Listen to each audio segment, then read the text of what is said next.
I spent a lot of my life online in pursuit of the strange. Weird shows especially have always captured my imagination, and there's no better medium for it than anime. Cryptic stories, interesting characters, a wide, sweeping scale. This strangeness allows us to explore things we've never even considered before. So when I come across a truly strange show, one with depth and purpose, I always become obsessed with it. And Kakegurui might just be the strangest one yet. See, Kakegurui as a show is centered entirely around gambling. But unlike many shows about gambling, the type of games they play are never normal. From completely new games like the Culture Club's Life or Death to completely insane games like the Tower of Doors, you'll never be bored in Kakegurui. But on a wider scale, beyond the games themselves, it's really a show about wants. In most circumstances, the end goal of gambling is money, and even then most people understand that they likely won't be leaving with as much money as they came in with. Gambling is a recreational game to most, where only a few games are even possible to make long-term profits. So for most gambling shows, their options for games and stakes are pretty limited. You bet money and play one of 5 games as they rise to the top. But as we've seen with Kakegurui, they're able to pull off really anything that they want. How did they pull off such a feat? What makes this show so strange? The answer lies in exactly 3 things: yumeko, kirari, and Hayakao Private Academy. Hayakao Private Academy is a high school for the teenagers of Japan's rich and powerful. Since almost every single one of these students are guaranteed a powerful position in life, there's almost no reason for sports to be how students spend their time. Since the tactical mind is favored far more at the upper echelons of society, worth is measured not by athletic ability, but instead by gambling. The student council runs the entirety of the school with no adult supervision whatsoever. Naturally, a school for leaders would lead themselves, but the student council is also in charge of the pet system. See, since almost no student in the school could realistically run out of money under any normal circumstances, not only are all bids incredibly high stakes, but the bottom 100 students most in debt are labeled as pets. Stripped of almost all rights, these students act as slaves to the rest of the 3,000 students attending the school. Non-pets are required by school rules to be incredibly cruel, constantly mocking and torturing them. The way you avoid this fate is by donating money to the student council. A massive chunk of your gambling profits goes straight to the council in exchange for living a comfortable life in the school. This gives the student council an incredible amount of power, gathering billions of yen from a captive audience. The surface level symbolism of the show, as you've likely picked up by now, is a sharp criticism of capitalism. Yumeko even spells it out for the audience in episode 1. Madness is at the heart of all gambling. In a capitalist society, money and life are one and the same. No one in their right mind would ever trust their entire fortune to a roll of the dice. And yet they love it. People still throng to casinos because they derive such pleasure from risking their very lives. The rich and powerful stay entrenched in power while keeping the poor in debt and subservient. The only way for people to live a comfortable life is to constantly pay their hard-earned money to the ruling class, simply because they're the ruling class who decides the rules. The symbolism deepens by the realization, episode after episode, that gambling in Hayakao is almost completely unregulated. Since most gambling games are based entirely on chance, it only makes sense that the people who rig them are the only ones that can make a consistent profit. Even the students outside of the council are rigging games in their favor. When we first meet Mary Saotome in episode 1, we find out that she puts as many students into her debt as she possibly can. She uses this control over hundreds of students to decide exactly what cards are written down in a game of vote, rock, paper, scissors. Students write down any of 3 hands, rock, paper, or scissors, on a card and throw it into the ballot box where both players draw 3 cards. If Mary is able to control which cards get written down, she knows what hands to play in order to win every single time. As she gets more and more money and more students under her control, the strategy becomes almost unbeatable. That is, of course, until Yumeko Jabami arrives. Kakegurui is a show of wants. That is to say, every single person in the show wants only one thing. Mary wants control, hence her puppeteering as many students as she could. Itsuki wants approval, namely her father and kaede. Yuriko wants to maintain the culture club, midari wants to die, and on and on. Since money means nothing to the rich and powerful, the only thing that matters to them is the opportunities that being at the top of the school's hierarchy can bring them. Yumeko, however, wants absolutely nothing. In fact, the only thing she even cares about is the act of gambling. In the very first episode, the student council president recognizes just how disastrous such a thing could be. Miss President, the data we have on the girl who joined Year 2 flower class. So, a serpent has appeared in my Garden of Eden. The student council had every single student strung up like marionettes, even to a point making life plans for the most indebted. But Yumeko, by nature, cannot be controlled because she doesn't want anything. She doesn't need to win or profit, all she wants to do is gamble. If Hayaka Private Academy is a jungle with its own food chain and ecosystem, Yumeko Jabami is a fucking tornado. She doesn't care about how powerful you are, how deep she is in debt, if she even gets anything out of winning. Every single animal is at risk of complete and utter destruction. But it's not enough for her just to beat these people at their own games. She ups and ups and ups the stakes until their very livelihoods are on the line. Mary loses control over everyone the moment she falls into debt. Itsuki loses her position in the student council over her crushing loss, putting her father's company and Kaede's approval at risk. Yuriko would have lost the culture club entirely if she lost the game of life or death. All of these people facing the chance of losing everything they built up in just one game. One of my favorite through threads in the series is that no character can quite grasp what Yumeko is thinking.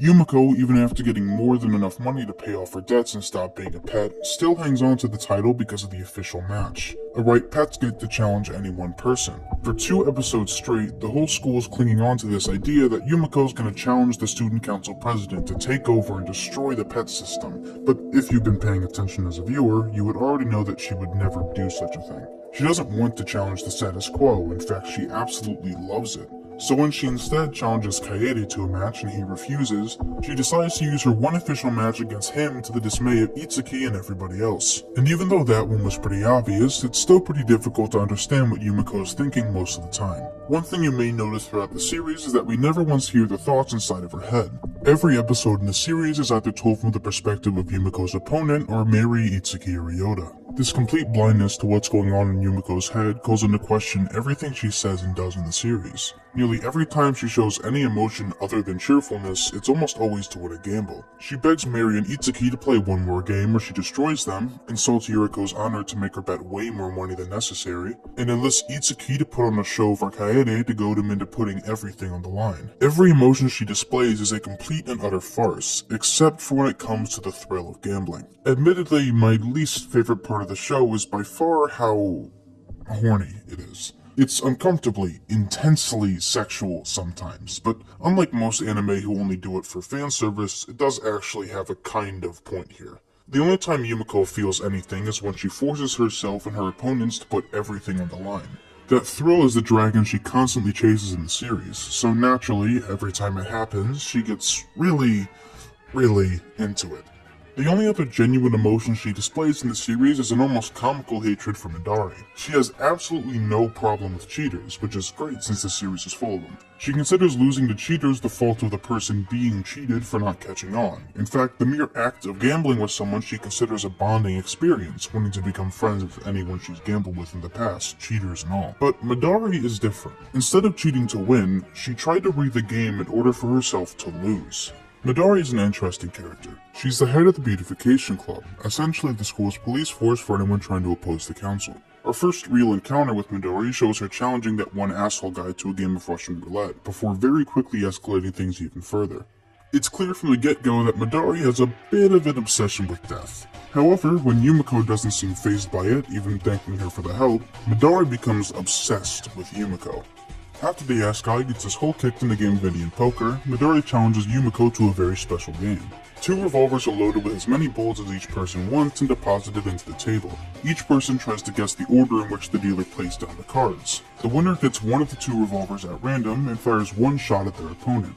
Yumeko only agrees to play if 3 rounds are played and Ryota is the dealer. This is only episode 6 of the series, by the way. This shit goes hard. These 2 episodes, told from Ryota's and Midari's perspectives, try to sell the idea that Midari and Yumeko are 2 sides of the same coin, that they're both obsessed with dying. But as the game progresses, it becomes more and more obvious that Yumeko is trying to end this game in a tie. After 3 rounds of various fuckery, we find out at the end that Midari was cheating the game not to win and kill Yumeko, but instead to lose so that Yumeko could kill her. Yumeko was less than pleased. The difference between Yumeko and Midari seems small but is pretty stark. Midari feels nothing while gambling and wants to be destroyed, while Yumeko loves gambling and the chance to be destroyed that comes with it. While Midari is addicted to pain, Yumeko is addicted to the risk of pain. The only similarity between them is that their addictions are the only way they can feel anything. Outside of extreme happiness and complete disgust, we never see Yumeko lose composure, one of the only people in the series to do so. And trust me, when someone loses composure in Kakegurui, you will know they lost composure.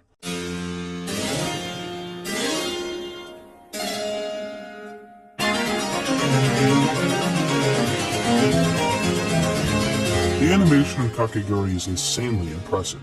The studio behind it, MAPPA, has been working on a wide number of anime since 2012, most notably the final season of Attack on Titan, and working on new anime like Jujutsu Kaisen.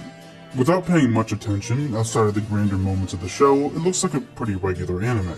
But so much work goes into giving card games the intensity of life or death situations, because in Hayakao, they pretty much are. In the pretty kick-ass opening of the show, outside of the unrelenting horniness, is a message of heaven or hell sprinkled several times. This is one of the many connections to religious symbolism in the series, but that specific phrase is very important. When Yumeko puts everyone's ambitions on the line, everything they truly value, their hopes and dreams, that is their life they're putting on the table. The simple gambles on everything they ever hoped to achieve is the only difference between heaven or hell. And if you take this scenario to its logical conclusion, Yumeko is the devil. Or, in other words, a snake in the garden. When you think about it, Hayakao Private Academy is a sort of Garden of Eden, only in the sense that it's entirely pure.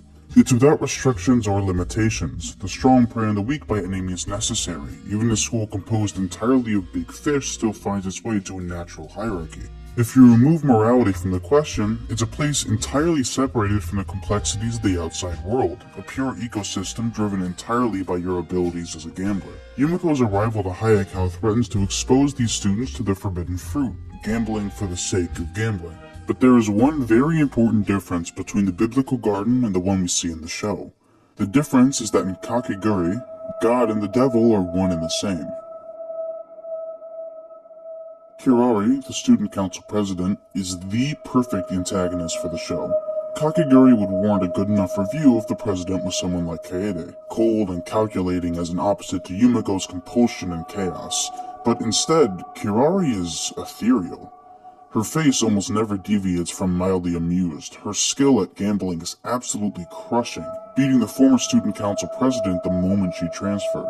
Throughout the series, she is completely and utterly untouchable. But after Yumeko and Kirari finally meet face to face, after 11 episodes of build-up, the similarity is striking.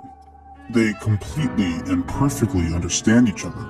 In Season 2 of the show, Kakegurui XX, the similarities between Kirari and Yumeko are deepened even further. And after watching through the show up until this point, it feels right, in a way, for them to be so similar. But why?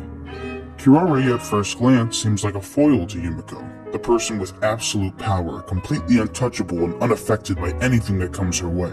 But in truth, the differences pretty much end there. The student council is almost entirely made up of the weirdest people in the school. It becomes very obvious that their gambling prowess is not the reason they're part of the council. Midari clearly just wants to die. Runa doesn't even play in any gambles, often acting as a referee. Yumemi is basically just an idol. None of them come off as strong players. In the case of Yuriko, we find out later that Kirari rigged the entire room in order to make sure that Yuriko wins no matter what. Kirari has the final say over every single person who joins the council, so why these people? Why the weirdest ones? Why not the strongest? Because Kirari is a really cool antagonist. There's only so many motivations that a big villain of a series can have. Power, revenge, jealousy, greed, obsession, almost all of them are boring and tired out. But out of the small pool of motivations, my absolute favorite is amusement. The only thing that Kirari wants, the thing that motivates her every action, is just to be amused. To see new things, to see how people react. Think Ryuk from Death Note, Flowey from Undertale, King Boomy from Avatar, Swiper from Dora the Explorer. The only motivations for these characters is just to fuck around and see what happens. And that's exactly what Kirari does. She didn't create the pet system because the strong should always prey on the weak. She created it simply to see what would happen. The aquarium is the most common symbol in the show, from the opening theme to the very centerpiece of the student council room. Just like the aquarium, the school is entirely by Kirari's design. But when a snake enters the garden, despite some early attempts to stop Yumeko, Kirari comes to like her more and more. She allows Yumeko to destroy her garden simply because it'd be fun to see what happens. A fun fact I came across while researching for this video is that not every sect of Catholicism is against the partaking of the forbidden fruit. Specifically, Mormonism sees the fall of man as a necessary step to bring us where we are today. They don't consider it original sin or a serious mistake at all. It's almost treated as if it was an inevitability. In Kakegurui, destruction as a whole is almost treated the exact same way. In every venture of life, your destruction is going to happen at some point, but especially with gambling. The difference between everyone on Kakegurui and Kirari and Yumeko is that instead of fearing destruction, they seem to welcome it. But even then, how is it that these two are so similar?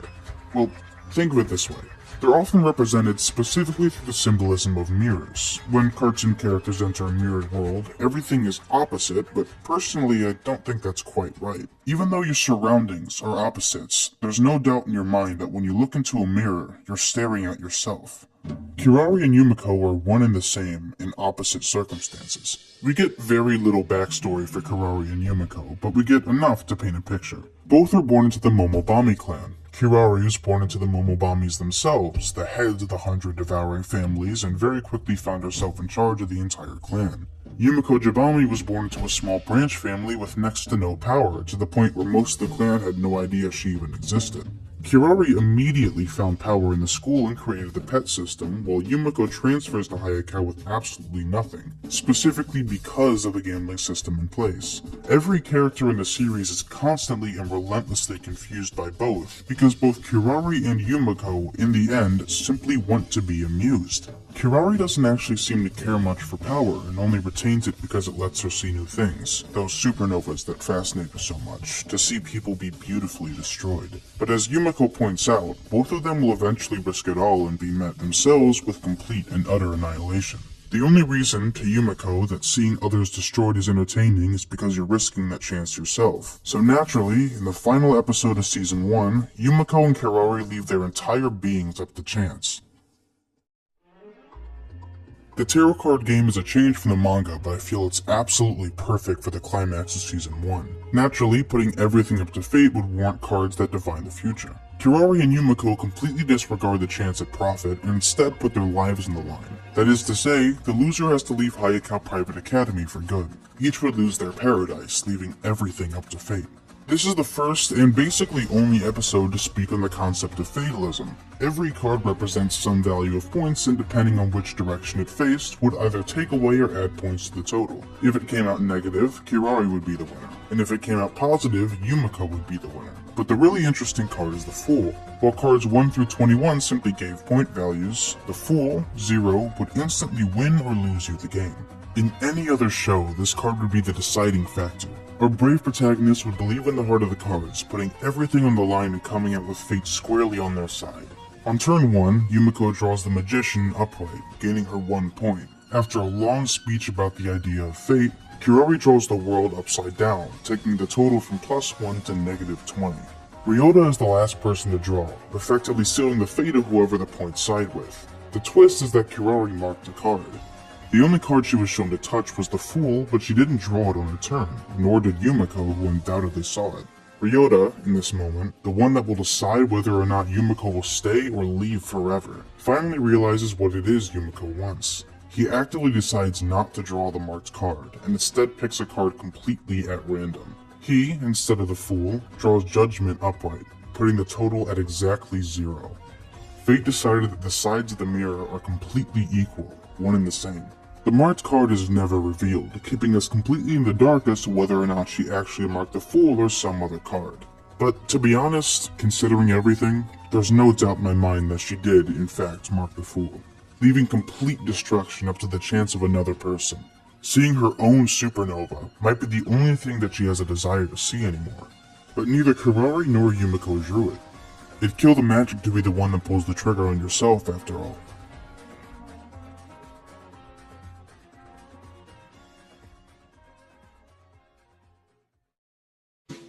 We see Kakegurui XX begin immediately after Kirari dissolves her position of Student Council President. When the first season of Kakegurui released in 2016, it was met with some criticism. Mother's Basement, a now sizable anime review channel, made the posit that not only does it have problems, but it is in fact a terrible gambling anime. Though I feel he misses a lot of the point of the show, a criticism I did understand was the claim that Kakegurui is predictable. In a show like The Queen's Gambit, a fantastic limited-run series about an orphan's rise to the top of the chess world, Beth Harmon loses major games only a few times. The difference between The Queen's Gambit and Kakegurui is how much Kakegurui focuses on the games themselves. In The Queen's Gambit, the person watching doesn't need to understand chess whatsoever to get the gist of what's happening. The vast majority of the show was focused on Beth Harmon and how she develops as a person through her successes and failures. Her skill moves the plot forward while focusing entirely on Beth Harmon as a person. In Kakegurui, Yumeko by nature is unchanging. Even further, every single game is carefully explained and played out in great detail. The focus is not on Yumeko necessarily, but rather how Yumeko wins every game. So, when out of the entire series she only loses one match in Season 1, and only by a cheat she didn't consider, it's easy for a viewer to get bored. What Kakegurui XX does amazingly well is circumventing predictability. Having Yumeko lose would still betray her almost untouchable nature in the show, being only beaten so far by a cheat designed by Kirari, her equal. But in Season 2, the election elegantly sidesteps the problem entirely. Every single student in Hayakawa is given one vote chip, totaling around 3,000 votes total. You amass votes by gambling, and as the games go on, the stakes get higher and higher as fewer and fewer candidates remain. This setup is genius because it completely bypasses money altogether. You have a fixed amount of things you can gain within a time limit, and every single character in the series is put into a seemingly equal playing field. The prize, becoming the Student Council President, also leads to better setups for games. See, what the Student Council is capable of is kept fairly vague throughout Season 1 of the show. The most we come to learn is that the Student Council has enough sway over society to plan out someone's entire life, including who they'll marry and their exact position. In Season 2, we learn that the scale of their power reaches far beyond simple life plans. Because nearly every powerful politician, CEO, and general leader comes through Hayakawa, the long-standing Student Council has sway over the entirety of Japan. But not only will the winner of the election be granted the presidency, but Kirari is also offering her position as head of the Momobami clan. The Momobamis, also known as the 100 Devouring Families, are a clan of branch families holding riches and power in every industry of Japan. Because of Kirari holding both positions, they're basically linked to one another, giving the president unmatched power over the fate of an entire nation.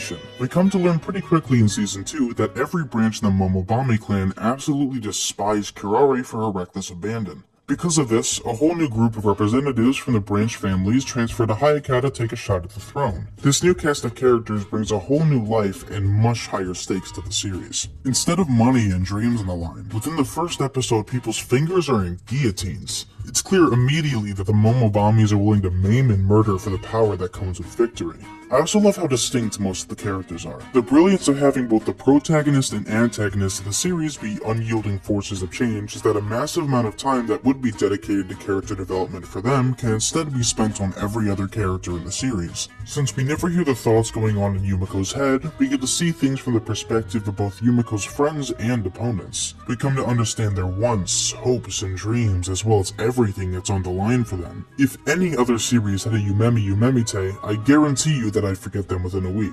But when you see her get absolutely dragged through a mental breakdown for like 10 fucking minutes on stage in front of hundreds of adoring fans, you begin to understand just how unstable and passionate of a person they are. Even well before the introduction of the Momobamis, the show makes an active effort to have basically no character other than Ryota have any sort of empathy. As much as I like to drag him through the mud, he is a necessary part of the show, serving as an empathetic anchor for the audience. One of my favorite moments in the show is the first interaction between Mary and Ririka, Kirari's twin. After Ririka offers Mary 100 vote chips under the condition that they'll work together in the election, Mary rips off Ririka's mask and refuses the offer. In most shows, Ririka's admitting that she doesn't want anything but humanize her to Mary and eventually get her to agree to the deal. Not only does Mary coldly refuse the offer anyway, but it's then revealed that Ririka already planned the entire encounter out to force Mary to join her at threat of Yumeko's death. Even the most soft-spoken character in the entire show is completely willing to threaten lives for her own personal gain. And all of this suffering and pain and pleasure is happening in the cosmic palms of Kirari's hands. Kakegurui XX doesn't end with the election. In fact, we're only halfway through. Despite this, there are 2 different climaxes to the season, through the final 2 games. But for the sake of time, I'd like to focus on the first. The Adjacent Girl and the Logical Girl, episodes 9 and 10, cover the game between Yumeko and Sayaka, paying off the longest running tension in the series. We see all throughout Season 1 and 2, Sayaka becoming more and more concerned with Kirari's interest in Yumeko. We find out that Sayaka has a bit more on her mind than simply being a good secretary. All throughout grade school, Sayaka was fiercely dedicated to her grades, so much so that she was the top of the entire school system, including Hayaka Private Academy itself. This wasn't out of a pursuit of knowledge, simply to be the best at something. It can be assumed that this dedication was pretty aimless, only defaulting to school because it was the most important thing in her life. That was until Kirari came along. Sayaka witnessed Kirari take down the former student council president and immediately became enraptured with her. To Sayaka, just like us, Kirari came off as this untouchable being. She completely defied logic, the very thing that Sayaka ran her entire life off of. So when Kirari became the most important thing in Sayaka's life, she dedicated her entire being to someone she could never really touch, making her essentially bound to Kirari for life, trying to become the best at something she could never understand. Then comes Yumeko, an almost perfect match to Kirari. While Sayaka could never understand what Kirari wanted, Yumeko had an almost psychic connection to her. This slowly building tension of Sayaka losing the person she cares about most explodes in episode 9. Naturally, everything that was said for Yumeko could also be said for Kirari, but love is blinding. Sayaka challenges Yumeko to a bet outside of the election, one where their very lives are at stake. In any other show, this would be the ultimate stakes. Death is, of course, the ultimate price. Yumeko ups the stakes beyond the chance of dying if you lose. Not only is their life on the line, but also everything they hold dear. For Sayaka, that's Kirari. For Yumeko, that's gambling. In this instance, death is not the punishment. It's been shown multiple times already that these characters don't really consider death a threat. Death is merely a tool to make sure that the payout is completed. If Sayaka dies, she can't live for Kirari, dying a total stranger to her. If Yumeko dies, she can't gamble anymore. For such a large bet, we get the biggest game in the series, the Tower of Doors.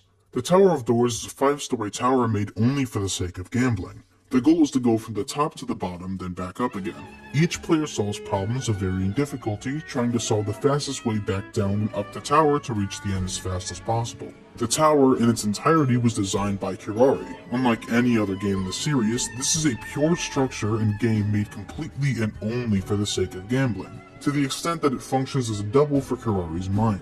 Thinking of it this way, this game is whoever understands Kirari better. From the very start, Sayaka realistically had no chance of winning. As you'd expect from the series, Yumeko naturally beats Sayaka. While Sayaka always followed the most logical and efficient conclusion, Yumeko found the fastest route by picking options that seem useless. The specific words of the deal is that the loser would not only lose the thing they cared about most, but would also have to jump from the top floor of the tower, where they could live if they solved the final puzzle. Sayaka, absolutely crushed, picks the outside door with the answer 5. Fully intending to die. If she can't have Kirari, her life lacks any purpose. But as she plummets to her death, Kirari jumps down with her. There's a crash pad at the bottom of the tower, only on the door Sayaka picked. Naturally, Sayaka, guided by logic, would choose the answer where she would fall 5 stories. If she chose any of the other 4, she would have died. It's implied that both Yumeko and Kirari expected Sayaka to lose from the start. We're never shown exactly how intelligent Yumeko is, but the amount of things she's been able to pull off in the series implies that, like Kirari, she's almost completely untouchable in terms of problem solving. So with that in mind, Yumeko likely agreed to this game knowing full well that the bet wouldn't really follow through. Even though Sayaka doesn't die in the fall, she would still have to become a complete stranger to Kirari, but in the first act of what seems to be empathy from Yumeko, she actually lets it go. Whether that's the first time Yumeko showed empathy or because she truly believed that's the case, we'll never really know. Personally, I think she simply knew from the start how the bet would play out due to her understanding of Kirari, but it might also be out of a mutual respect for her. As we know, Kirari only keeps around people she finds fascinating, people she doesn't entirely understand. The moment she came to understand just what she found so interesting about Kaede, she immediately kicked him off the council. But Sayaka, being driven completely by logic and reason, is the exact opposite to Kirari. Just as Kirari is untouchable to Sayaka, Sayaka is untouchable to Kirari. This makes them essentially bound to each other for life, in just about the weirdest form of love I've ever seen. These two insane episodes define exactly what I love about this series. Batshit insane games, crazy motivations, amazing visuals, and an unexpected conclusion. It's amazing to me that a character dying was a more expected ending than not, but that's Kakegurui for you. Strange, ethereal, intense, and absolutely fascinating. This is not the final game played in Season 2, but I feel like it's the most climactic. As much as the momobamis are cool, until Season 3 comes out, it's really hard to conclude anything with them. But I feel this game gives us insight into the two most important characters in the series. The intelligence and power and skill these two have can allow them to do really anything they want. But it's precisely because of their untouchable nature that they really have no interest in it. When you can have anything you want, you can't enjoy anything. Pleasure and enjoyment comes from strife, so those who can have anything are pretty fucked for options. You can try to see new things, watching supernova after supernova, but even that gets boring eventually. And as the walls close, as your life becomes more and more empty as you get more and more power, the only thing that brings you joy is the chance that all of that goes away. The thrill where everything is on the line, that your entire life might be destroyed. They're not masochists or sadists. They don't want death or to ruin lives for the sick pleasure that comes along with it. Simply put, they're bored. So, what do you get for someone who could get anything they would ever want themselves? The answer, in Kakegurui, is inevitable destruction.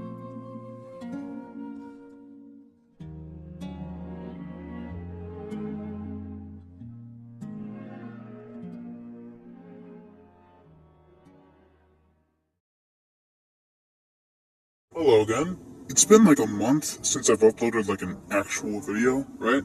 But I'm feeling really good about this one. I think it's gonna be like 40 to 50 minutes long. I actually haven't finished editing it yet. I'm like 12 minutes through. I need to finish 12 more minutes tonight, which is gonna be, it's gonna be a little bit. 2:35 a.m. right now, and I'm at a McDonald's drive-thru. It's not open, because it's in the middle of a pandemic, but I'm here. There's just a few things I want to say. Well, first off, thank you for 10,000 subscribers. Hitting 5 digits is a pretty big milestone, and it was thanks to that, Bingus and Floppa video, which I did not think would get popular. In fact, I don't even like it that much, but anyone who's here, anyone's watching this video, thank you very much.